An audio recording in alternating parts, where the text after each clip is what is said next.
ప్రేమించిన మా పరలోకపు తండ్రి, గడిచిన పరిశుద్ధ దినము నుండి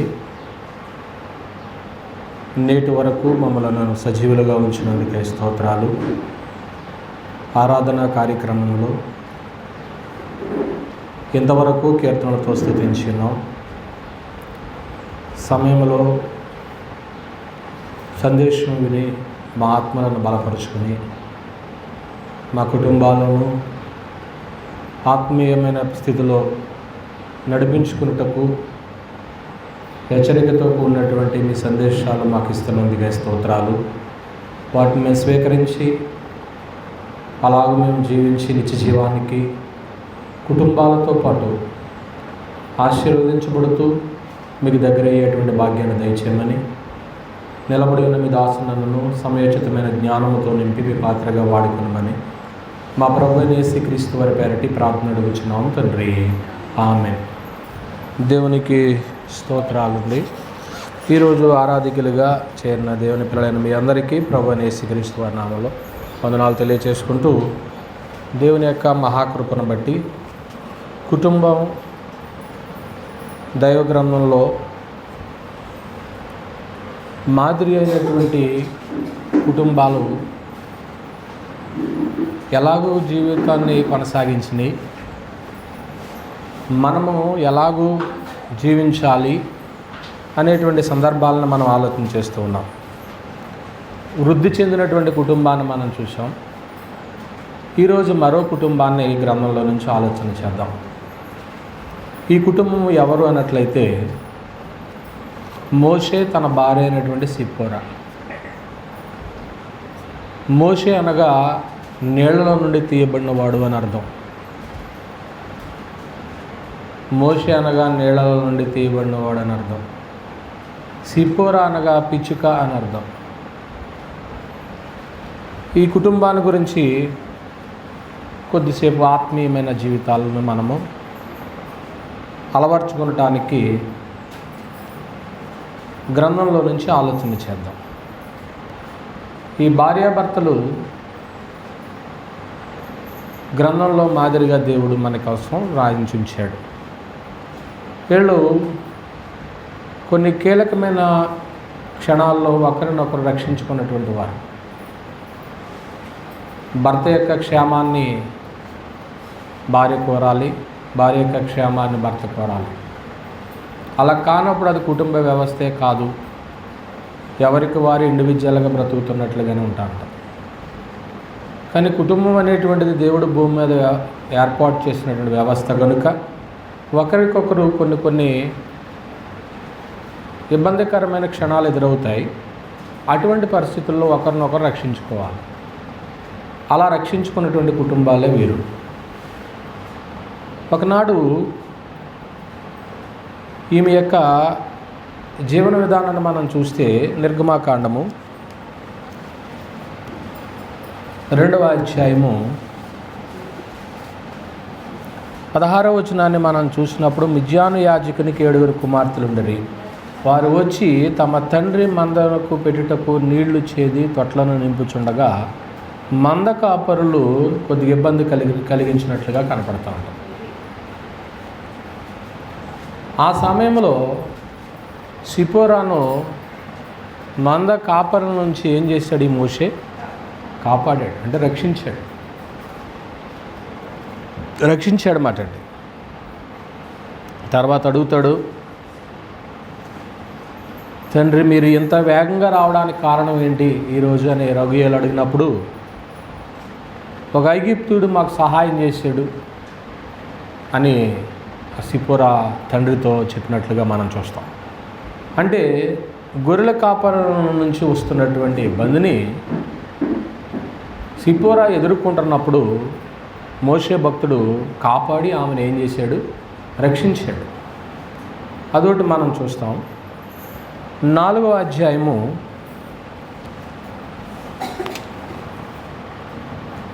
24వ వచనంలో, అతడు పోవు మార్గమున సత్రములో యెహోవా అతన్ని ఎదుర్కొని అతన్ని చంపచూడగా సిప్పోరా వాడిగల రాయి తీసుకుని తన కుమారునికి సున్నతి చేసి అతని పాదముల యొద్ద అతను పడవేసి, నిజముగా నీవు నాకు రక్త సంబంధమైన పెనిమిటివైతివనెను. అంతటా ఆయన అతన్ని విడిచాను. ఇక్కడ సందర్భం ఏంటన్నట్లయితే, మోషే భక్తుడు ఐగుప్తుకి ప్రయాణం వెళుతున్న సందర్భంలో దేవుడు అనేటువంటి యెహోవా మోషేను ఏం చేయటానికి సిద్ధపడ్డాడు? చంపడానికి సిద్ధపడ్డాడు. వెళ్ళమన్నటువంటి దేవుడే ఎందుకు మళ్ళా చంపడానికి ఆయన పూనుకుంటాడు? అయితే అక్కడ జరిగిన విషయం ఏంటన్నట్లయితే, ఐగుప్తీయులకి ఈ యొక్క హెబ్రీలకి ఉన్నటువంటి వ్యత్యాసం ఏంటి? హెబ్రీలు 8వ దినాన్ని ఏం చేయబడాలా? సున్నతి చేయబడాలి. మరి అక్కడ జరిగిన విషయం ఏంటి? అతడు పోవు మార్గమున సత్రములు యెహోవా అతన్ని ఎదుర్కొని అతన్ని చంపచూడగా సిప్పోర వాడిగల రాయి తీసుకుని తన కుమారునికి ఏం చేసింది? సున్నతి చేసింది. అంటే సున్నతి చేయనందుకు దేవుడు మోషేను ఏం చేయడానికి సిద్ధపడ్డాడు? అంటే అంత ఇంపార్టెంట్ వాళ్ళకే. అంటే అసలు దేవుడు వారితో ఒప్పందం చేసుకున్నదే దేని ద్వారా? సున్నతి ద్వారా. నిబంధన వీళ్ళిద్దరి మధ్య ఏర్పడింది. ఆ కవెనెంట్ ఎప్పుడంటే, సున్నతి అనేటువంటి దాన్ని మీరు ఆచరించినప్పుడు మీరు నాకు జనాంగమై ఉంటారు అని చెప్పాడు. ఇది తన దృష్టిలో అంతగా పట్టించుకున్నట్టు లేడు. అలాగని సిపోరా కూడా పట్టించుకున్నట్టు లేదు. ఎందుకని మనం ఆలోచన చేస్తామంటే, 40 ఏళ్ళు మోషే భక్తుడు ఎక్కడున్నాడు? బాల్యం అంతా ఎక్కడ గడిచింది? ఐగుప్తులో గడిచింది. ఐగుప్తీయులకి సున్నతి ఆచారం తెలియదు. ఫరో చక్రవర్తి యొక్క ఇంట్లో ఉన్నాడు, ఫరో కుమార్తె యొక్క కుమారుడిగా పెంచబడుతున్నాడు. కానీ ఈ సున్నతి ఆచార వ్యవహారాలు అనేటువంటివి అది నీ స్వజనులకి, నీ జనాంగానికి దేవుడిచ్చినటువంటి నిబంధన కనుక అది నీకు తెలుస్తుంది, వారికి తెలియదు.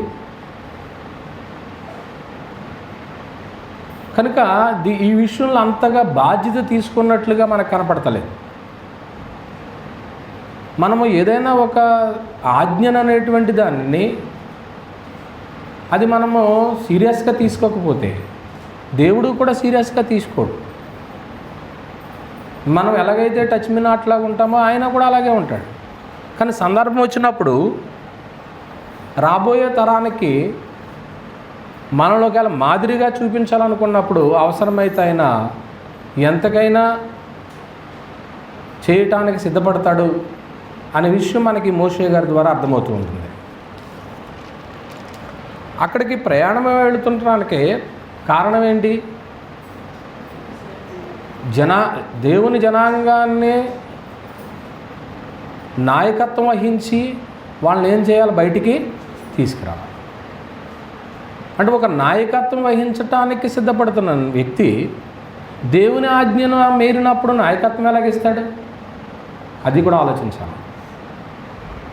ఒక ఆశీర్వాదం పొందడానికి మనం ఇష్టపడుతున్నప్పుడు అది పొందటానికి అర్హత అనేటువంటిది మనలో ఉందా లేదా అనేది కూడా ఒక లేదనుకోండి, దాన్ని సంపాదించుకోవటానికి మనం ప్రయత్నం చేయాలి.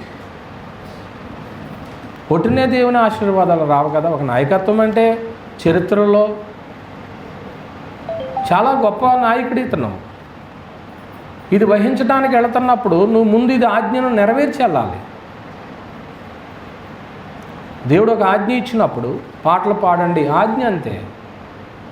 ప్రభురాత్రి భోజనంలో పాలు పంపులు పొందండి, ఆజ్ఞ అంతే. ఆరాధన చేయండి, ఆజ్ఞ అంతే. మిగిలిన సంఘ కార్యక్రమాల్లో మనం జరిపించుకునేటువంటివి ఆత్మీయ జీవితానికి బలోపేతానికి జరిగించేటువంటివి. ఆరాధనా కార్యక్రమం అనేటువంటిది ఖచ్చితంగా దేవుడు తన ప్రియకుమారుడు యేసుక్రీస్తు ప్రభు వారి ద్వారా ఎలాగైతే ఆరాధించబడుతున్నాడో, ఆయన స్వరక్తమిచ్చి సంపాదించినటువంటి జనాంగంతో కూడా దేవుడు ఆరాధన కోరుకుంటున్నాడు అనేటువంటిది గొప్ప విషయం. మరో సంగతి మనం ఇక్కడ ఏం ఆలోచన చేయొచ్చు అంటే, మోషే గారిని దేవుడు చంపడానికి ప్రయత్నిస్తున్నప్పుడు అక్కడ తన భార్యను కూడా దేవుడు ఏం చేసి ఉంటాడు? పరీక్షించుంటాడు. ఎందుకు పరీక్షించి ఉండవచ్చు? అసలు నీవు నీ భర్త విషయంలో ఎంతవరకు కేర్ తీసుకుంటావు? కొన్నిసార్లు యజమానికి బాగోలేనప్పుడు భార్య కన్నీటి ప్రార్థన చేస్తూ ఉంటుంది. ఎందుకని? బాధ్యత లేక. ఒకవేళ నిన్ను పరీక్షించడానికి ఒకవేళ దేవుడు అటువంటి పరిస్థితి ఎదుర్కొనేలా చేశాడేమో, అది కూడా ఆలోచన చేయాలి కదా. కుటుంబ వ్యవస్థ అనేటువంటిది ఎలా ముడివేయబడిందో చూడండి. దేవుడు ఏనాడైతే నిన్ను నీ భర్తను జత చేశాడో ఆనాడు ముడివేయబడిన తర్వాత మరణము తప్ప వారిద్దరిని ఏం చేయకూడదో వేరు చేయకూడదని గ్రంథం తేటగా తెలియచేసింది కదా. అందువల్ల ఈమెని కూడా ఒకవేళ పరీక్షిస్తుంటున్నాడేమో దేవుడు. మరో విషయం ఏంటంటే, ఇతను విశ్వాసిగా ఉండడమే కాదు, ఇప్పుడు ఇంట్లో భర్త విశ్వాసం ఉంటే సరిపోతుందా? కాదు. భార్య కూడా ఎలా ఉండాలి? విశ్వాసంగా ఉండాలి. వారిరువురు కూడా విశ్వాసులై ఉండాలి అనే విషయాన్ని సున్నతి విషయంలో ఇన్ని సంగతులు మనకు కనపడుతుంటున్నాయి. ఒకవేళ సున్నతి అనేటువంటిది అభ్యంతరంగా వారు ఆ రోజుల్లో వద్దు మనం ఇది ఆచరించకూడదని ఒకవేళ సిప్పోరా ఏమన్నా ఆటంకం పెట్టిందంటారా? ఎందుకంటే ఆ రోజు యోకోబేదు మోషేకి చెప్పు ఉంటుంది తల్లి, నాయన నువ్వు ఐగుప్తులో ఉంటున్నావు కానీ నువ్వు ఎబ్రీయుడు, మనకి ఈ ఆచారం ఉంది. ఇక్కడికి వచ్చిన తర్వాత భార్య ఒకవేళ నెగ్లెక్ట్ చేయించిందా? ఇవన్నీ మనసులో తిరుగుతూ ఉంటాయి. కనుక ఒక కుటుంబ వ్యవస్థని మనం కొనసాగిస్తుంటున్నప్పుడు భార్యగా నీ పాత్ర ఏమై ఉన్నది? నీ యజమాని ఒక ఉన్నత స్థాయికి వెళ్ళాలని అనుకుంటున్నప్పుడు దేవుడు ఒకవేళ నిన్ను పరీక్షించిన రక్షణ విషయంలో దాన్ని నిర్లక్ష్యం చేయొద్దు. ఆనాడు వాళ్ళకి సున్నతి ఎలాగో ఈనాడు క్రైస్తవులకి బాప్తిస్మం అనేటువంటిది రక్షణ కూడా అంత అవసరమై ఉన్నది. ఇప్పుడు సున్నతి చేయనందుకే దేవుడు ఏం చేయడానికి సిద్ధపడ్డాడు? చంపడానికి సిద్ధపడ్డాడు. అదొకటి మనం చూస్తున్నాం. మరో సంగతి ఏంటన్నట్లయితే, మోషే సిప్పోరాలతో వాళ్ళు ఒక ఫ్యామిలీని దేవుడు కనుగొన్నట్లు కనపడుతుంటుంది. రెండవ అధ్యాయము 21వ వచనం ఒక మంచి ఫ్యామిలీగా కనపడుతుంది. మోషే ఆ మనుషునితో నివసించుటకు సమ్మతించెను. అతడు తన కుమార్తె అయిన సిప్పోరాను ఒక ఫ్యామిలీ, ఒక మంచి ఫ్యామిలీ.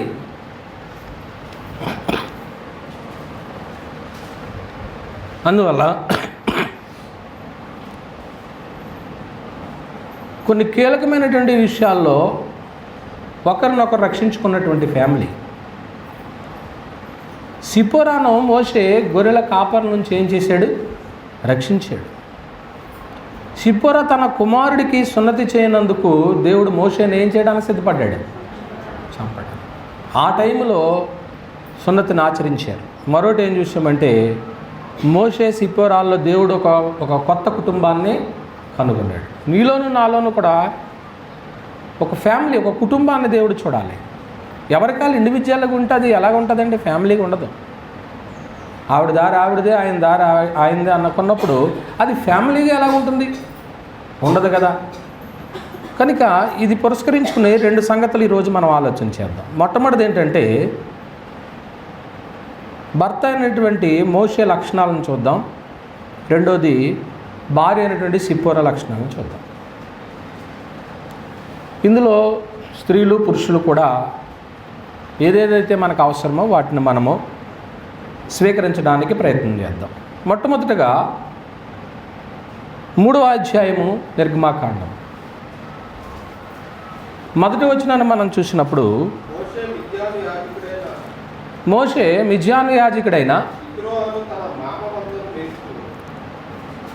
ఇక్కడ కుటుంబం నిమిత్తము ఒక పని లేక బాధ్యత కలిగిన భర్తగా కనపడుతున్నాడు. నీకంటూ ఒక ఫ్యామిలీ ఉంది కనుక నువ్వు ఒక పని కలిగి ఉండాలి, ఒక బాధ్యతను వహించాలి.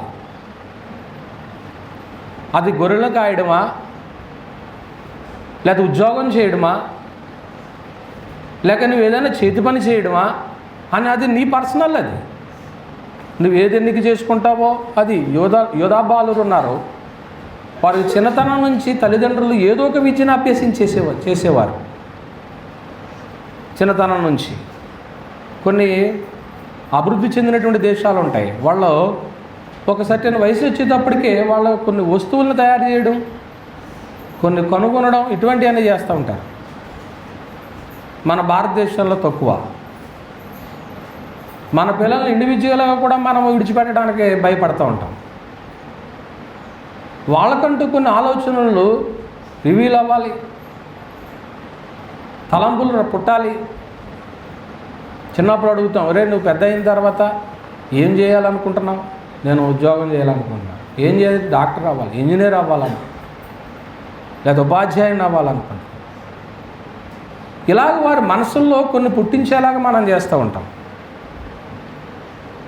అది యుక్త వయసు వచ్చిన తర్వాత, ఒక వివాహ వయసు వచ్చిన తర్వాత ఏదో ఒక పనిలో సెట్ అయిపోతాడు. అతను తన కుటుంబం నిమిత్తము ఒక పని కలిగినటువంటి వ్యక్తిగా కనపడుతున్నాడు. బాధ్యత అనేటువంటిది కనపడుతుంది 3:1 వచనం ప్రకారంగా. ఏమండి, మళ్ళీ చదువుతాం. మిద్యాను యాజకుడైన ఇత్రాను తన మామ మందని ఏం చేస్తున్నాడు? మేపుతున్నాడు. సరే, వాళ్ళిద్దరి మధ్య అండర్స్టాండ్ ఎలా ఉన్నది అది తర్వాత విషయం. మతానికి నేను మాంగారు పని ఎందుకు చేయాలి అనుకోలేదు, నాకు ఏదో పని కల్పించారు అంతే. కొందరు చూడండి, ఎప్పుడు ఏదో పని ఏం చేస్తూ ఉంటారు, కల్పించుకుంటారు, ఎత్తుక్కుంటారు. మీరున్నారు, ఏదో ఒక పని రోజులో ఏం చేస్తూ ఉంటారు? నాకు ఏ పని లేదు, హాయిగా ఉన్నాను అనుకుంటారా? ఏదో ఒక పని ఏం చేస్తూ ఉంటారు, చేస్తూనే ఉంటారు. చిన్న వ్యాపారం కానివ్వండి, ఇంట్లో పని, ఏదో నా వంట పని కానివ్వండి, ఇంటి పని కానివ్వండి. ప్రత్యేకించి ఇక్కడ యజమాని విషయంలో మనం ఆలోచన చేస్తున్నాం. ఒక ఫ్యామిలీ కొరకు నువ్వు ఒక పని కలిగి ఉండాలి. పురుషులారా, నేను ఏ పని చేయను అని అంటే గ్రంథం ఒప్పుకోదు. గొర్రెలు కాయడం ఒకవేళ ఆ రోజు అతను ఫీల్ అయ్యాడంటారా? అవ్వలేదు. మొన్న చిన్న కుర్రోడు మేము వచ్చేటప్పుడు వాళ్ళ పొలంలో పనిచేస్తున్నాడు. వాళ్ళ తండ్రి దూరంగా ఉన్నాడు. నేను ఆరాధనకి వెళ్తూ చూశాను, పిలిచిన తర్వాత, అబ్బాయి నువ్వు చేలో ఏం చేస్తున్నాను? గేదెల్లోకి అవన్నీ శుభ్రం చేస్తున్నానండి నన్ను.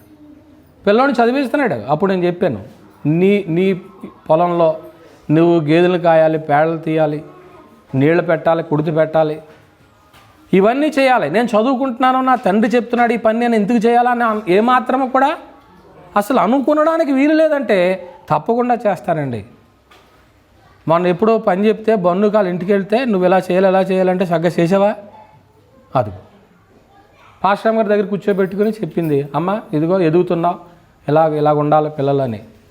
మీ పిల్లలు బాగుండాలని, మా పిల్లలు బాగుండాలని మీరు ఎలా ప్రార్థన చేస్తారో, మీ పిల్లలు అంతకంటే గొప్ప స్థాయిలో ఉండాలి అని మీ ఆత్మీయ జీవితాన్ని నడిపించేటువంటి దైవజనులుగా ప్రతినిత్యము కూడా కోరుకుంటూ ఉంటాం, ప్రార్థన చేస్తూ ఉంటాం. నా తలంపుల చుట్టూరు కూడా ఎవరుంటారు మనసులో? స్థానిక సంఘ బిడ్డలేగా. అందువల్ల మన ప్రత్యేకించి పిల్లల యవనస్తులకి చెప్పేది ఏంటంటే, ఒకవేళ రేపన్న రోజుని దేవుడు నీకు ఏ పనిలో నిన్ను సెట్ చేస్తాడో తెలియదు. తగిన సమయం అనేది బైబిల్లో ఒకటి రాశాడు దేవుడు. ఆ సమయం వచ్చినప్పుడు నిన్ను ఖచ్చితంగా దేవుడు ఏం చేస్తాడు? హెచ్చిస్తాడు. కానీ ఈ హెచ్చించే విషయంలో నువ్వు ఎక్కడా కూడా వాక్యానికి వ్యతిరేకమైనటువంటి జీవితాన్ని జీవించకుండా నువ్వు నడుస్తున్నప్పుడు దేవునికి నచ్చేసావు అనుకో, సర్టెన్ టైంలో నిన్ను తీసుకెళ్ళిపోతాడు. ఎప్పటికే నీకు తయారైపోయి ఉంటుంది గ్రీన్ మ్యాట్. నా కుమారుడికి ఇదిగో ఈ బాట వేస్తున్నాను అని వేసాడు అనుకోండి, ఈ వేసే బాటలో నీవు మళ్ళీ నీ ఆత్మీయ జీవితాన్ని నువ్వు ఆటంకం చేసుకుంటే మళ్ళీ ఆ బాట నీకు ఉండదు.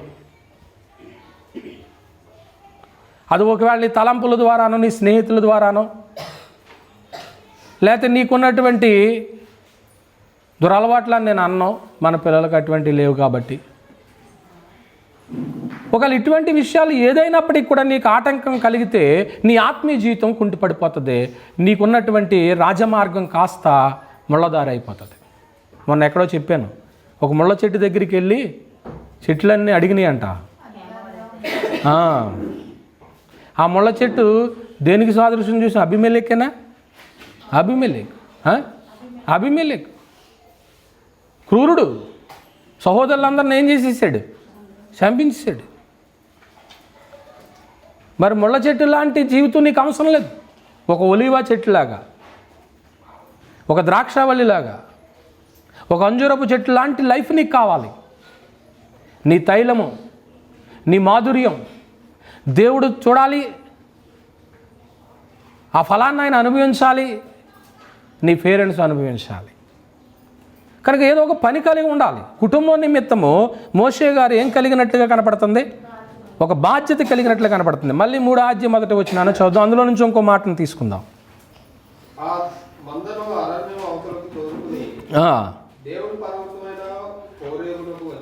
దేవుని పర్వతమైన హోరేబునకు వచ్చిన పర్వత అనుభవం కలిగిన వాడు మోషే. పర్వత అనుభవం కలిగిన వాడు. పర్వతాల గురించి మనకు తెలుసు. కొన్ని పర్వతాల గురించి జ్ఞాపకం చేస్తాను, వెంటనే మీ మనసులో చిటికిని ఆలోచన వెలుగుతుంది. లోతు గారిని దేవుడు తప్పించాలనుకున్నప్పుడు పర్వతం మీదకి వెళ్ళమనడా లేదా? వెళ్ళమన్నాడు. కానీ వెళ్ళాడా? అయ్యా అంత దూరం నేను వెళ్ళలేను. కొంచెం దూరం అయినా కానీ దేవుడు వెళ్ళమన్న చోటికి వెళితే సేఫ్. ఎత్తైనటువంటి ప్రదేశాల్లో దేవుని యొక్క సన్నిధి ఉండేది. అక్కడికి వెళ్ళమన్నప్పుడు వెళ్ళవలసిన అవసరం ఉంది. అబ్రహాము గారి జీవితం మీకు తెలుసు. అబ్రహాము గారిని దేవుడు పరీక్షించే సమయంలో, నువ్వు ప్రేమించి ఇస్సాకుని తీసుకుని, నీ కుమారుని తీసుకుని మోరియా దేశానికి వెళ్ళి, నేను నీతో చెప్పబో ఒక పర్వతం మీద నీ కుమారుని ఏమేమన్నాడు? బలీమన్నాడు. వెనుక తీయలేదు, ఎదురు చెప్పలేదు, వెళ్ళాడు. ఆ పర్వతం దగ్గరే తన జీవితం మలుపు మార్చబడిందా లేదా? మార్చబడిపోయింది. అక్కడి నుంచి పుట్టినటువంటిదే కాదా ఎన్ని పాటలు పుట్టినాయి? ఇస్సాకుని గురించి, అబ్రహాముని గురించి. దేవునికి ఇవ్వటానికి ఏంటి చేయని వ్యక్తి అతను, వెనకాడని వ్యక్తి. దేవునికి ఇస్తే నేను నష్టపోను అనేటువంటి వ్యక్తి. దేవుని తర్వాతే నా కుమారుడు అనుకునేటువంటి వ్యక్తి. దేవుని తర్వాతే నా ఫ్యామిలీ అనుకునేటువంటి వ్యక్తి. పర్వతానుభవం కలిగినటువంటి వాడిగా కనపడుతున్నాడు. ఒకవేళ మన జీవితాల్లో కూడా దేవుడు నివసించేటువంటి చోటు ఇదని తెలిసినప్పుడు అక్కడికి వెళ్ళటానికి ఏమాత్రం వెనుకంజలేదు. రోషం కలిగినటువంటి ప్రవక్త ఏలియా గురించి మనకు తెలుసు. కర్మేలు పర్వతం మీద 400 బైబిల్ ప్రవక్తలకి నిజదేవునికి కూడా మధ్య ఏం జరిగింది? పోరాటం. ఈవేళ కూడా ఆ కర్మేలు పర్వతం మీద జరిగినటువంటి సిచ్యువేషను మనందరి జీవితాల్లో కూడా ఎంత అనుభవం కలిగినటువంటిది. ఏమండి, ఈ హోరేబు కొండ, దీన్నే మరో పేరుతో ఏమంటామంటే సీనాయి పర్వతం. ఇప్పుడు ఈ సీనాయి పర్వతం మీదకే యెహోవా ఏం చేసేవాడు? అగ్నితో దిగి అక్కడే మోషేకి ఏమి ఇచ్చాడు? శాసనాలు ఇచ్చాడు, ఆజ్ఞలు ఇచ్చాడు. కనుక మోషే గారి జీవితంలో పర్వతానుభవం కలిగినటువంటి వాడుగా కనపడుతూ ఉన్నాడు. ఏమండి, ఎన్ని చెప్పాను? 2. కుటుంబం నిమిత్తం ఏం కలిగిన వాడు? బాధ్యత కలిగిన వాడుగా చూసాము. 2వది పర్వతానికి వచ్చేటువంటి అనుభవం కలిగిన వాడుగా చూసాము. ఏమండి, 3వది 3వ అధ్యాయం 4వ వచనం నుంచి వస్తున్నాం.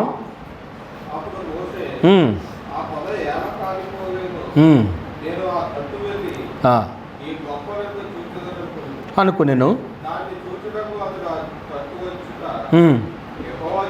యెహోవా చూచిను.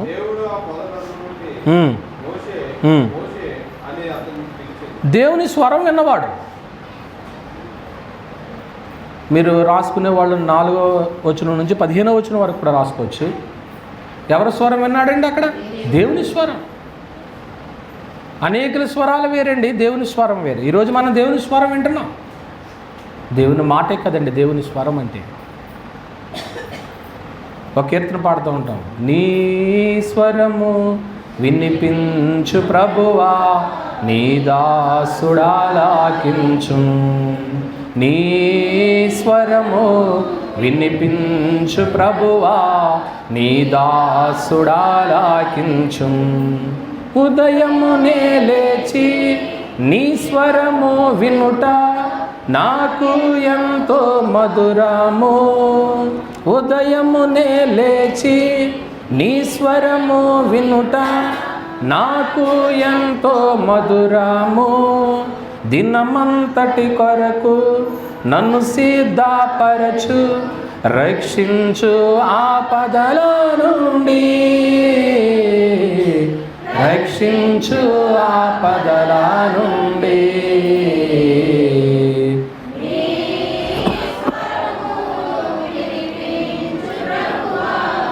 నీ దాసుడాలాకించు. ఉదయాన్నే లేచి దేవుని వాక్యం ఎందుకు వింటాం? ఉదయాన్నే లేచి దేవుని పాటలు ఎందుకు వింటాం? ఆలాపన ఎందుకు చేస్తూ ఉంటాం? ఆ మాటల్లో, ఆ పాటల్లో ఉన్న దేవుని మాట హృదయంలోనికి వెళ్ళి ఆనందాన్ని కలిగిస్తుందని. యేసు ప్రభువారు తన శిష్యులు కూడా కీర్తనలు పాడుకుంటూ కొండల మీదకి వెళ్ళేవారు. అంతటి వారి కీర్తన పాడి ఒలీవల కొండకు వెళ్ళిరి అని చూస్తాం. కీర్తనలు పాడుకుంటూ వెళుతుండే సమూహం ఎలా ఉంటుందండి? ఆరాధనకి వెళ్ళేటప్పుడు ఇక్కడ ఉత్సవము చేయు సమూహముతో నేను ఆరాధనకి వెళ్ళి తిని మధుర గోష్ఠి చేసుకుంటూ వెళ్ళామన్నాడు ప్రభు. ఆరాధనకు వచ్చేటప్పుడు అందరూ కలిసి వస్తున్న 4 ఇళ్ళు దగ్గర ఉన్నాయి అనుకోండి, అలా అందరూ కలిసి వస్తున్నారు అనుకోండి, ఎలా ఉంటుందండి?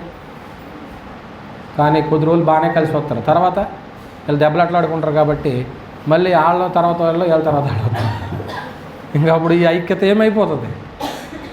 ఏంటమ్మా మొన్నటిదాకా కలిసి వచ్చేవారంటే ఏం లేదులేండి, లోపించింది. వస్తే సహజమే, కుటుంబ వ్యవస్థ అన్నాక అన్ని ఇబ్బందులు ఎదురవుతాయి. కానీ నువ్వు దేవుని బిడ్డవు కనుక ఎక్కడైతే నువ్వు పడిపోయిందో ఆత్మీయ జీవితం తిరిగి మళ్ళీ అక్కడ దాన్ని కట్టుకోవాలి. లేదంటే రేపొద్దు నీ పిల్లలకు వచ్చే ఆశీర్వాదాలు పోతాయి. జాగ్రత్త సుమా, మీరైనా నేనైనా. తర్వాత మనం ఎంత నోరు నెత్తి బాదుకున్నా, అయ్యో నా కుమారుడికి ఆశీర్వాదం వస్తుంది అనుకున్నాను, దేవుడు ఇస్తానని వాగ్దానం చేశాడు, సమీపానికి వచ్చేసింది, చేయి దాటిపోయింది. నువ్వే కారకురాలువేమో, ఒకవేళ నువ్వే కారకుడివేమో.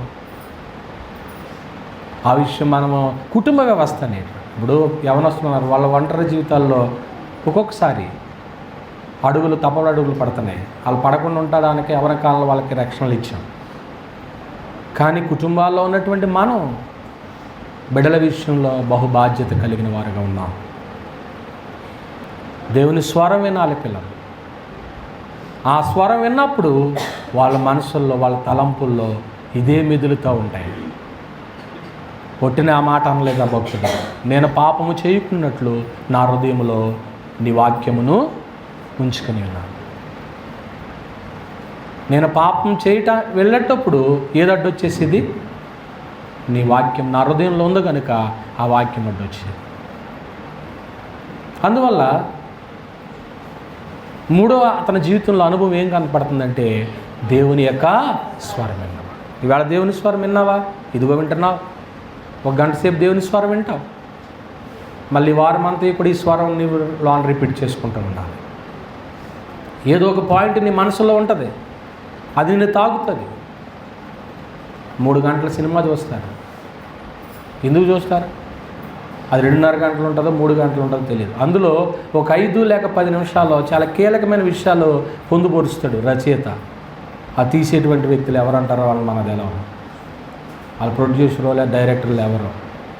ఆ చిన్న బిట్టు మనుషుల హృదయాలను ఏం చేయాలా? కదిలించాలి.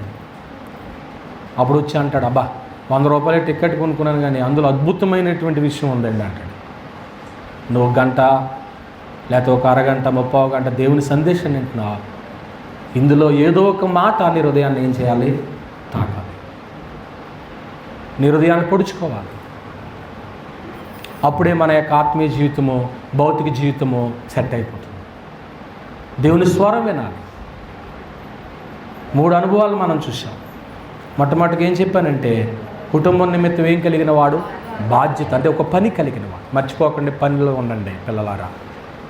రెండోది మనం ఏం చూసామంటే పర్వతానుభవానికి వచ్చినాం. దేవుడు నివసించే చోటు ఎక్కడుందో అక్కడికి వెళ్ళినటువంటి వ్యక్తి. మూడవది మనం ఏం చూసామంటే దేవుని స్వరం విన్నవాడు. దేవుని స్వరం విన్నవాడు. 3వ అధ్యాయము 10వ వచనం. కాగా రమ్ము, నిన్ను ఫరో యొద్దకు పంపేదను,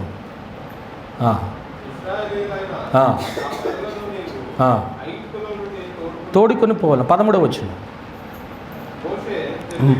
చిత్తగించు, నేను ఇశ్రాయేలు యొద్దకు వెళ్ళి వారిని చూచి మీ పితరుల దేవుడు మీ యొద్దకు నన్ను పంపినని వారితో చెప్పమనగా. 15వ వచనం. మరియు దేవుడు ఇట్లా నేను యెహోవా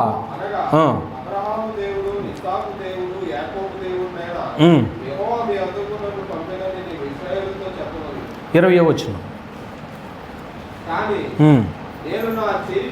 చాచి ఐగుప్తు మధ్యమున నేను చేయదలచి ఉన్న నా అద్భుతములన్నిటినీ చూచి దాన్ని పాడు చేసేదను. అటు తరువాత అతడు మిమ్మును పంపివే. ఇప్పుడు మీరు చదివిన ఈ వచనాలన్నిటిలోనూ దేవుని పని నిమిత్తము పంపబడిన భర్త.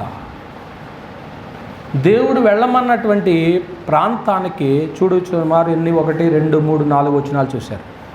దేవుడు వెళ్ళమంటున్నాడంటే ఒక పని నిమిత్తం పంపుతున్నాడు. ఆ వెళ్ళమన్నప్పుడు వెళ్ళాలి. నేను వెళ్ళను అనటానికి లేదు. సెలవిచ్చింది ఎవరో? దేవుడే. పని ఎవరిది? దేవునిది. ఆ పని అయింది, మీడియేటర్వే నువ్వు. పని చేయడము మన వంతు, ప్రతిఫలం ఇచ్చేది ఎవరండి? దేవుడే. దేవుడే. కష్టపడకోకుండా ఏ ప్రతిఫలం వస్తుందా? రాదు కదా. మరి మనం దేవుని పని చేయకోకుండా దేవుడు మనకి దీవెన ఇవ్వాలంటే ఎలా ఇస్తాడు? పనివాడు చెప్పండి జీతమునకు పాత్రుడు. పనివాడు జీతమునకు పాత్రుడు. పని చేయకోకుండా జీతం ఆశించలేము కదా. అందువల్ల దేవుని చేత పంపబడినటువంటి భర్త. మా అయ్యగారు పలానా పని నిమిత్తం పంపారన్నప్పుడు వెళ్ళవలసింది ఏమండి. అనేక మంది యజమానుల దగ్గర మేము పనిచేసినప్పుడు వాళ్ళు ఏం చెబితే అది చేసింది. ఎక్కడికన్నా పంపినప్పుడు వెళ్ళాము. ఎప్పటిలాగా మోటార్ బైకులు ఉన్నాయా ఏంటి ఏమండి, నడిచి లేకపోతే సైకిల్ వేసుకుని వెళ్ళే పరిస్థితి. చాలా కష్టమైనటువంటి పరిస్థితులు. కనుక ఏం చెప్పానండి, దేవుని పని నిమిత్తము పంపబడినటువంటి వ్యక్తి. మరో సంగతి చెప్తాను. 4వ అధ్యాయము 20వ వచనాన్ని మనం చూస్తాం.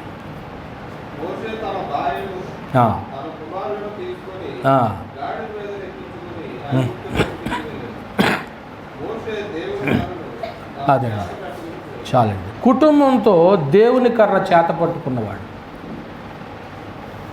ఏమండి.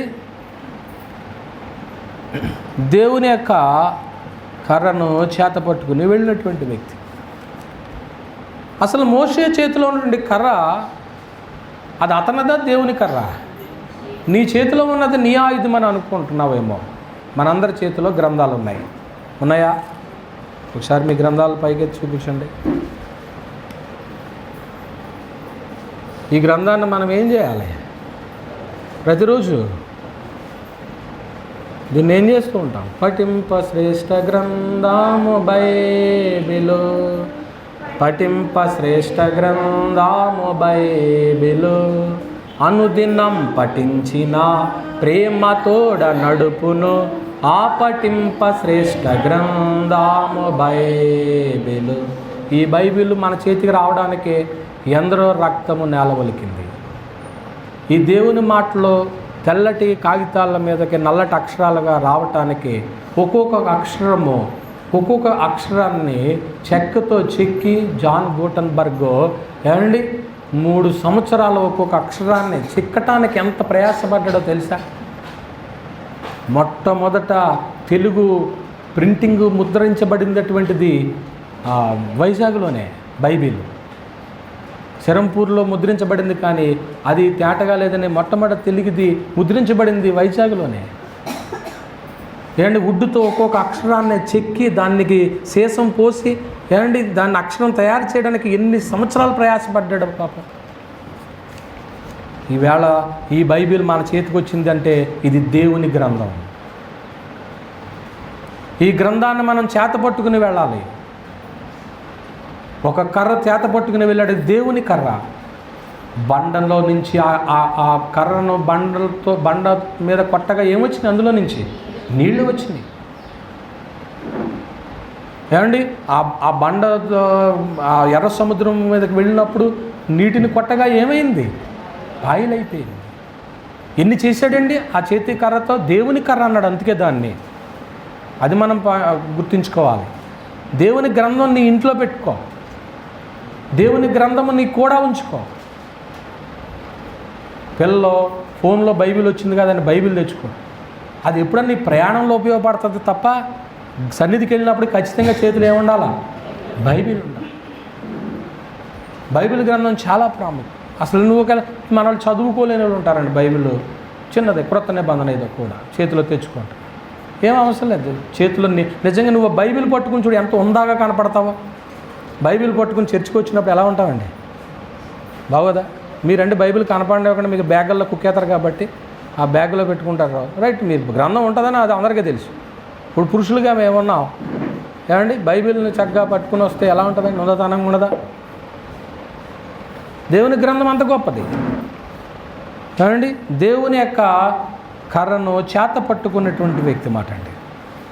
రిఫరెన్స్లు రాసుకోండి, చదవద్దులేండి. సంఖ్యాకాండం 20వ అధ్యాయం 11వ వచనము, నిర్గమాకాండము 17వ అధ్యాయము 9వ వచనము. ఎప్పటి వరకు మనము ఎవరి లక్షణాలు చూసాం? భర్త యొక్క లక్షణాలు. ఇప్పుడు మనం ఎవరికి చూస్తామంటే భార్య సిప్పోరా లక్షణాలను చూస్తాం. సిప్పోరా యొక్క లక్షణాలను చూస్తాం. ఓకే, నిర్గమాకాండము 2వ అధ్యాయం. నిర్గమాకాండము 2వ అధ్యాయము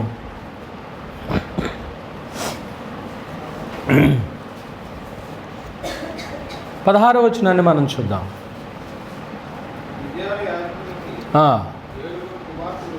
ఉండరి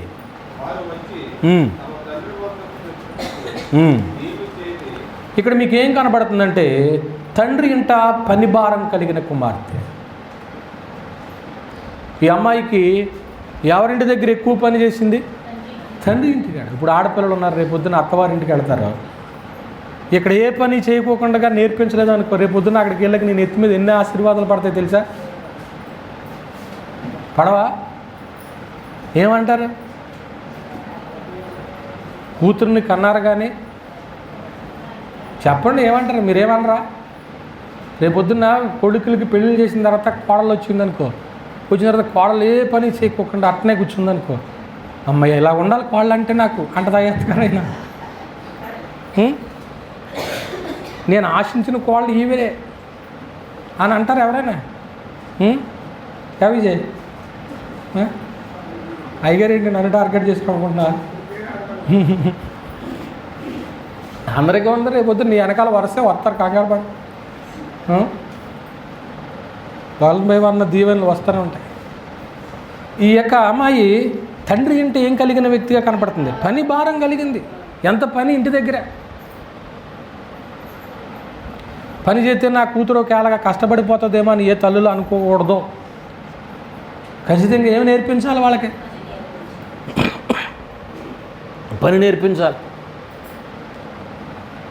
ఆ ఏ పని అయినప్పటికీ నీ పిల్లలకి అవసరం, ఆడపిల్లలకి.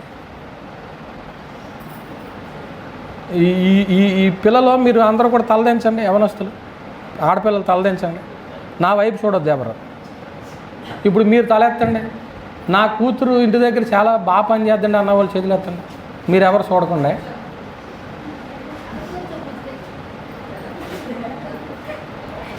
నా కూతురు ఇంటి దగ్గర నేను వచ్చేటప్పటికి లేకపోతే నేను చెప్పకపోయినా కానీ అన్ని పనులు చేస్తుంది అండి. పిల్లలు మీరు తల ఎత్తొద్దు. మిమ్మల్ని అడిగాను ఏంటి, ఇప్పుడు తల ఎత్తండి అమ్మా.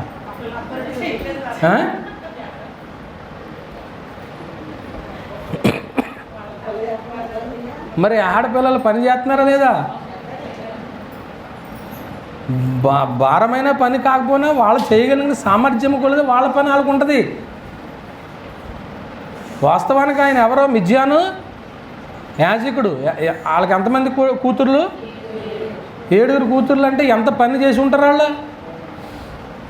అందులో ఈ సిప్పోరయ్య ఏంది తోలికెళ్ళేది? ఈ డ్యూటీ ఏమిది?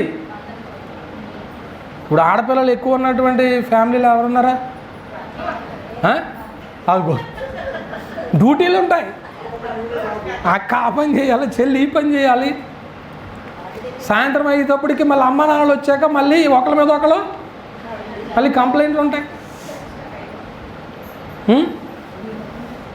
పేడ మోసి వాళ్ళు ఒకరు ఉంటారు, నీళ్లు మోసి వాళ్ళు ఒకరు ఉంటారు, బిందులు ఇదివరకు భుజాల మీద పెట్టుకుని మోసేవారు. సాయంత్రం అయ్యేటప్పుడు ఇల్లు తుడిచి, తర్వాత లైట్లు తుడిచి, ఆ లైట్లను మళ్ళీ ముట్టించి, కిరోసిన్ పోసి, ఆ దీపం ముట్టించి, ఎంత పని ఉండేదండి, ఎంత పని ఉండేది.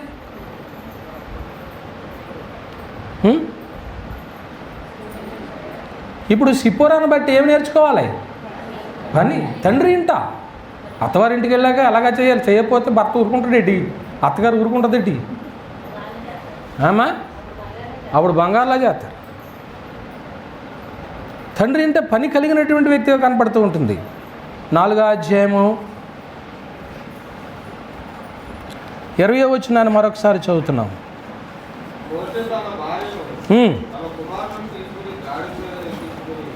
భర్తతో పాటు నడిచిన భార్య. సిప్పోరా తన భర్తతో పాటు నడిచింది. అమ్మాయి రేపొద్దున్న మనము ఫలానా ప్రదేశానికి వెళ్ళాలన్నప్పుడు ఆవిడని సిద్ధపాటు. ఎర్లీ మార్నింగ్ లేస్తారు, ప్రిపరేషన్ అయిపోతారు. అమ్మో సమయానికి సిద్ధపడాలి, వెళ్ళాలి, మేము దూరం ప్రయాణం. భర్తతో పాటు నడిచినటువంటి భార్యలు నిజంగా చాలా హ్యాపీ లైఫ్.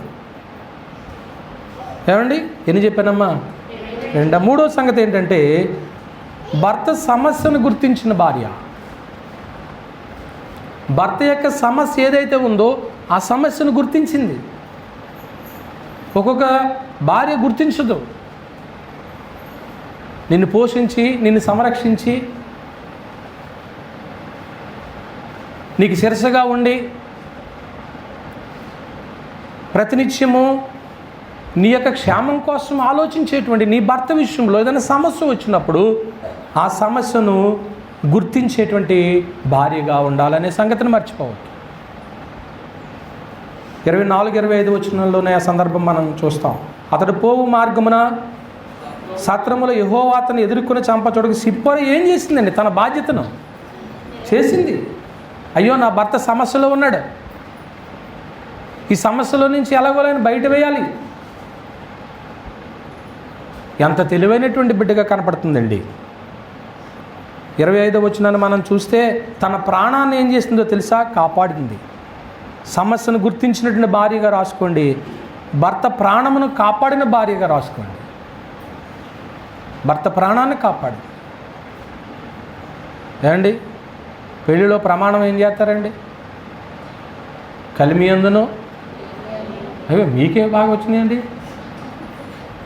విన్నారా? లేకపోతే మీరు అన్నయ్యేనా? వ్యాధి అందును. అదిగో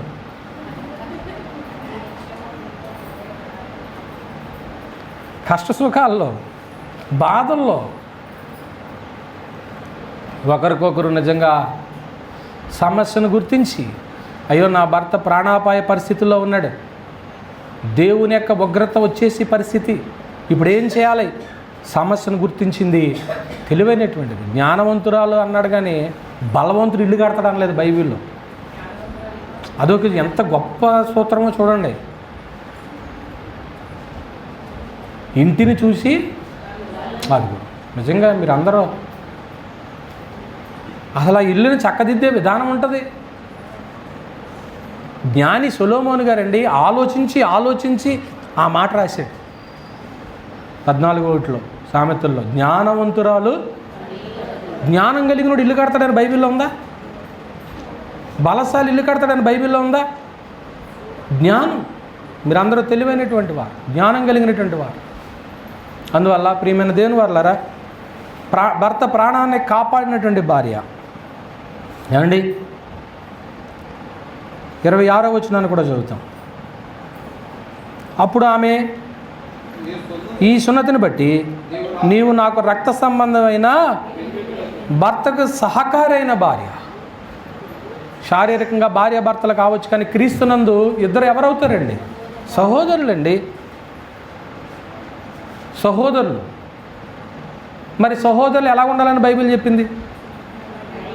సహోదరులు ఐక్యత కలిగి నివసించుట ఎంత మేలు, ఎంతో మనోహరము. అది సువాసన వస్తుందంట. సహకారి అండి. భార్య అంటేనే ఎలా ఉండాలండి? సహకారం. మంచి పాట పాడారు కదా, ఏం పాట అది? దేహములో సగభాగముగా మనుగడలు సహచారిణిగా నారిగా సహకారిగా స్త్రీని నిర్మించినాడు దేవుడు. ఎలా ఉండాలండి? సహకారిగా. ఏంటండి, నా భార్య నన్ను ఎత్తికి కూర్చుంటుంది అంటాడు ఒక అతను. అంటే దాని అర్థం ఏంటి? అసలు దాని అర్థం ఏంటి అంటారా? అంటే ఈయన మాట ఆవిడ ఏం చేయట్లేదు, ఈనట్లేదు. భార్య దొరికిన వానికి మేలు అన్నాడు అంతే. మేక అనకూడదు. మేకలాగా అంతమానా గుచ్చుకుంటే ఇంకా ఆవిడ భార్య ఎలాగవుతుంది?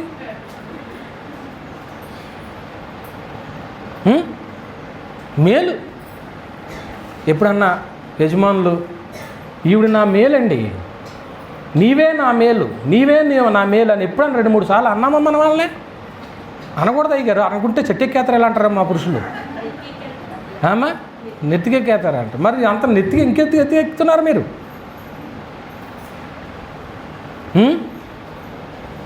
సిపోరాన్ని బట్టి మనం ఏం నేర్చుకుంటున్నామంటే, భర్త ప్రాణాన్ని కాపాడినటువంటి భార్యగా చూస్తాం.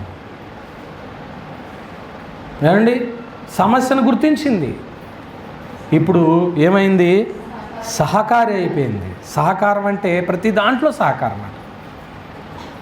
మరి దాంట్లో ఒకళ్ళు చూడండి, చక్కగా అండర్స్టాండ్ చేసుకుని ఇద్దరు డ్యూటీకి వెళ్ళిపోతున్నారు అనుకోండి, పనికి వెళ్ళిపోతారు అనుకోండి, ఇద్దరు ఒకరికొకరు అండర్స్టాండ్ చేసుకుని పని చేసుకుంటారు. చేసుకోరా, ఓయ్ నేను బాస్ని ఇంట్లో నేను ఎందుకు చేయాలి, నేను ఇలాగే కూర్చుంటాను, అన్నీ రెడీ చేసి క్యారేజ్ పెట్టు, అప్పుడు వెళ్తాను అంటాడా ఏ భర్త అయినా? అలాగ అనేటువంటి యజమాని కూడా ఉండరా? ఉంటారు. అప్పుడు కొద్ది రోజులు ఏమన్నా తర్వాత వీడితో పడలేకపోతున్నాండి అంటారు. ఇంకప్పుడు గౌరవం ఉండదు అనుకుంటున్నారా? ఓ రోజు ఒక మంచి లెసన్ చెప్పాలనుకుంటున్నాను నేను. అసలు భర్తనే అలా మారటానికి కారణం ఎవరో, భార్య ఇలా మారడానికి కారణం ఎవరో చెప్పాలనుకుంటున్నాను నేను. వాళ్ళ కాళ్ళే మారారా, అసలు ఏంటి సందర్భాలు, ఇవన్నీ గ్రంథంలో నుంచి మీకు నేర్పాలనుకుంటున్నాను ఓ రోజు. అందువల్ల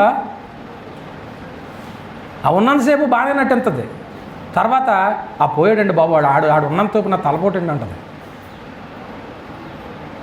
అటువంటి స్త్రీలు లేరనుకుంటున్నారు సమాజంలో. సహకారి. ఏమండి 18వ అధ్యాయము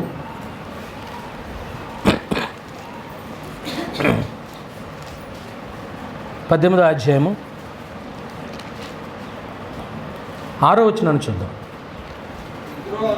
ఇత్రోను నీ మామనైన నేనును నీ భార్యయు ఆమెతో కూడా ఆమె 2 కుమారులను నీ వద్దకు వచ్చి ఉన్నామని మోషేకు వర్తమానము పంపగా, భర్తను చూచుటకు తండ్రితో దేవుని పర్వతం దగ్గరికి వచ్చినటువంటి భార్య. పలానా చోటకు వచ్చాడని తెలిసినప్పుడు తండ్రిని వెంట పెట్టుకుని వెళ్ళింది, పిల్లల్ని వెంట పెట్టుకుని వెళ్ళింది. నా భర్త వచ్చాడంట, వెళదాం. ఆవిడ మనసు మనకు కనపడుతుందండి. ఏమండి 18వ అధ్యాయము 3వ వచనం. అతడు అన్యుల దేశంలో నేను పరదేశుడు అనుకుని వారిలో ఒకనికి గెర్షోము అని పేరు పెట్టెను. నా తండ్రి దేవుడు నాకు సహాయమై ఫరో కత్తివాత నుండి నన్ను తప్పించునని 3వ వచనం నుంచి 6వ వచనం వరకు కూడా రాసుకోండి. విషయం చెప్తాను. ఇక్కడ విషయం ఏంటంటే, దేవుని పని నిమిత్తము భర్తనే పిల్లల్ని విడిచి కొన్నాళ్ళు ఎక్కడ ఉన్నాడు? ఐగుప్తులో ఉన్నాడు. వెళ్ళడే లేదు అక్కడికి. మిద్యాను ప్రాంతంలో భార్యను పిల్లల్ని విడిచిపెట్టి దేవుడు ఒక పని అప్పగించాడు కాబట్టి ఆ పని నిమిత్తము వెళ్ళాడు. భర్తని కొన్నాళ్ళు ఏం చేయవలసి వచ్చింది? విడిచిపెట్టవలసి వచ్చింది. ఎక్కడికైనా ట్రైనింగ్ వెళ్ళారనుకోండి, ఒక ప్రభుత్వ ట్రైనింగ్ అనుకోండి, 3 నెలలు 4 నెలలు అనుకోండి, ఏదన్నా ఒక కంపెనీ ట్రైనింగ్ అనుకోండి పంపించారనుకోండి, ఓ 4 రోజులు దూరంగా ఉండవలసి వచ్చిందనుకోండి, ఆ సమయంలో కూడా నీ భర్త క్షేమం కొరకు భార్య ఏం చేయాలి? ఇదిగో ఒక పని నిమిత్తం, ఒక పర్పస్, అది సర్వ్ చేసుకురావాలి నా భర్త. ఇంటి నుంచి బయటికి వెళ్ళినప్పుడు నీ భర్త విషయంలో నువ్వు ప్రార్థన చేసే పంపించాలి. నువ్వు ప్రార్థనా పరురాలు కాబట్టి దేవుడు నీ మీద అనేకమైన ఆశీర్వాదాలు పెట్టాడు, ఇచ్చాడు. నా భర్త ఈరోజు డ్యూటీకి వెళ్తున్నాడు. ఒక పని నిమిత్తము రోజంతా నేను దూరంగా ఉండాలి, లేకపోతే 2 నెలలు ఉండాలి, కొన్నాళ్ళు విడిచి ఉంది.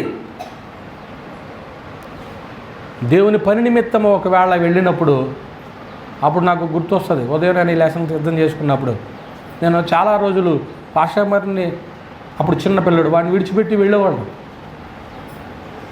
అలాగ ఆ రోజుల్లో తర్ఫీదు పొంది దూరం వెళ్ళిపోయి ఏమంటే వాక్యాన్ని నేర్చుకున్న సందర్భం. కొన్ని ఇబ్బందులు ఎదురవుతూ ఉన్నప్పుడు కూడా ఏం తింటారు వాళ్ళు, ఎలా ఉంటారు? దేవుడే చూసుకుంటాడు. సేవలో ఉన్నాం కాబట్టి. కనుక కొన్ని సందర్భాల్లో ఒకవేళ మా పరిస్థితి అలా ఉంటే మీ పరిస్థితులు కూడా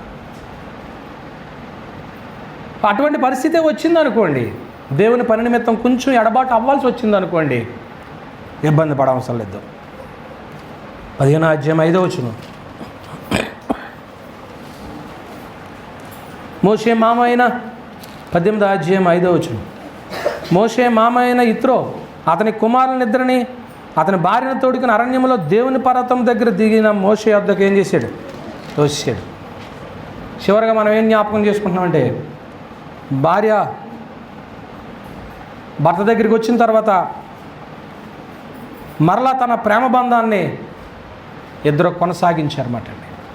ఆ ఊళ్ళో ఉన్న మంచి లక్షణం అది. ఎన్ని రోజులు నాకు దూరంగా ఉన్నావు, ప్రేమ లేదు, ఏం లేదు, ఏం తింటామనుకున్నావు, అసలు ఎలా వదిలేసి వెళ్ళిపోయావు అని కోప్పడినట్లుందా? కోప్పడలేదు. నా తండ్రి దగ్గర పెట్టి వెళ్ళావయ్యా, ఇదిగో నీ పని పూర్తి చేసుకుని వచ్చావు, దేవునికి స్తోత్రం. తిరిగి మళ్ళా గతంలో నీ మీద నాకు ఎటువంటి ప్రేమ ఉందో ఆ ప్రేమతోనే మళ్ళా జీవితాన్ని కొనసాగిద్దామని ఇద్దరు ప్రేమ బంధాన్ని కొనసాగించారు. ఈరోజు నా పాఠాన్ని ముగించకముందు, మోషే అనగా నీళ్ళలో నుండి తీయబడినవాడు, సిప్పోరా అనగా పిచ్చికన. కీలకమైన క్షణాల్లో ఒకరినొకరు ఏం చేసుకున్నవాళ్ళం? రక్షించుకున్నవారు. మోషే సిప్పోరాను గొర్రెల కాపరి నుంచి ఏం చేశాడు? రక్షించాడు. సిప్పోరా తన కుమారుడికి సున్నతి చేయనందుకు దేవుడు మోషేని ఏం చేయాలనుకున్నాడు? చంపాలనుకున్నాడు. ఆ సమయంలో తెలివిగా రక్షించింది. ఏమండి, మోషే సిప్పోరాలో దేవుడు ఒక కొత్త ఇల్లుని ఏం చేశాడు? కనుగొని. వీళ్ళిద్దరు మంచి ఫ్యామిలీ, బాగుంది ఫ్యామిలీ అనుకున్నాడు. భర్త యొక్క లక్షణాలు చెప్పాను. కుటుంబం నిమిత్తం ఏం కలిగిన వాడు? బాధ్యత కలిగిన వాళ్ళగా ఉందాం. రెండవది, దేవుని పర్వతానికి వచ్చేట అనుభవం కలిగిన వాళ్ళగా ఉందంటే దేవుని సన్నిధి ఎక్కడ ఉంటే అక్కడికి రావాలి. మూడవది, దేవుని యొక్క స్వరం విన్నవాడు, దేవుని పని నిమిత్తము పంపబడినటువంటి భర్తను చూసాం. కుటుంబంలో దేవుని కర్ర చేత పట్టుకుని వెళ్ళాడు కాబట్టి ఎన్నో అద్భుతాలు చేశాడు. దేవుని గ్రంథం ఎప్పుడూ కూడా నీకు బలాన్ని ఇచ్చేదిగా ఉండాలి, నీకు ధైర్యాన్ని ఇచ్చేదిగా ఉంటుంది. ఏమండి, భార్య అయినటువంటి సిప్పోర లక్షణాలు చూసాం. తండ్రి ఇంట పని భారం కలిగిన కుమార్తె, భర్తతో పాటు నడిచిన భార్య, భర్త సమస్యను గుర్తించిన భార్య, భర్త ప్రాణాన్ని కాపాడు, భర్తకు ఎలాగుంది? సహాయపడు. భర్తను చూడటకు తండ్రితో పాటు దేవుని పర్వతాన్ని దగ్గరికి వచ్చింది. ఒక సంగతి వదిలిపెట్టేశాను. దేవుని పని నిమిత్తము భర్తను కొన్నాళ్ళు విడవలసి వచ్చినా కానీ భర్తకి ఎలా ఉంది, సహకారిగానే ఉందన్నమాట. చివరగా తిరిగి వాళ్ళు కలుసుకున్నాక వాళ్ళ ప్రేమ బంధాన్ని ఏం చేశారు, తెగిపోలేదండి. ఏంటి, భార్యాభర్తల ప్రేమ జీవితాంతము కూడా ప్రారంభంలోనే చెప్పాను, దేవుడు జతపరిచిన వారిని చెప్పండి, ఏ నరుడు ఏం చేయకూడదు. వాళ్ళిద్దరు కలిసి ఒకళ్ళు వేరు చేయడం అంటూ వస్తే మరణం తప్ప వారిద్దరిని ఏం చేయకూడదండి. మోషే సిప్పోరా లాంటి మాదిరి అయినటువంటి కుటుంబంగా మీ కుటుంబాలు మా కుటుంబాలు ఉండాలని ఈ మాటలు హెచ్చరించుకుంటూ ఇందరితో ముస్లిం అందరూ కొందనాలు కళ్ళు మూసుకొని ప్రార్థన చేసుకున్నాం. పరమందు ఆశ్రమైన తండ్రి, ఉదయకాల సమయంలో కుటుంబంలో మాదిరైన కుటుంబాలు మోషే సిప్పోరా వారిరువురు ఎటువంటి విషయాల్లో ఒకరికొకరు రక్షించుకోగలిగారు. భర్త విషయంలో ఎలా ఉన్నది, భార్య విషయంలో యజమాని ఎలా ఉన్నాడు, ఒక మంచి మాదిరైన కుటుంబంగా చూసాం.